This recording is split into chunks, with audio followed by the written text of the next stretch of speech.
احمد المسلماني اتقتل غدر على ايد واحد كان احمد فاتح له باب رزق، كان مشغله عنده في المحل.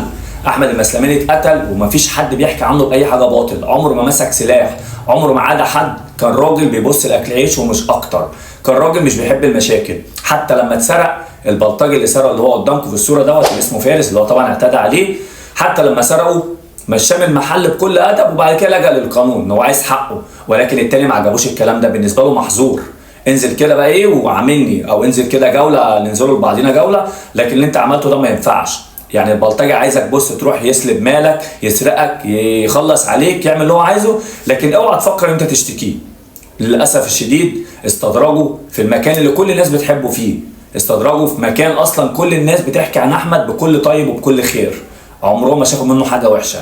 ضحك عليه ووقفه بالعربيه، والراجل برضه احتراما نزل عشان يتكلم معاه، مع ان في خلافات ما بينهم، لكن الراجل قدره، نزل يتكلم معاه، لكن التاني غدر بيه، غدر بيه مش لوحده، غدر بيه هو وصاحبه اللي اسمه سيف، ودي صورهم طبعا. وبعد كده للاسف الشديد احمد اتوفى. امبارح لما نزلت الفيديو قسما بالله العظيم لاخر لحظه كان احمد لسه في عنايه مركزه، ولكن بعد ما عملت الفيديو وانا يعني جاي بعمل له مونتاج عشان ننزله كده، جالي الخبر ان احمد اتوفى. عشان كده كتبت على الفيديو ان هو طبعا اتوفى. طب ذنبه ايه طفل صغير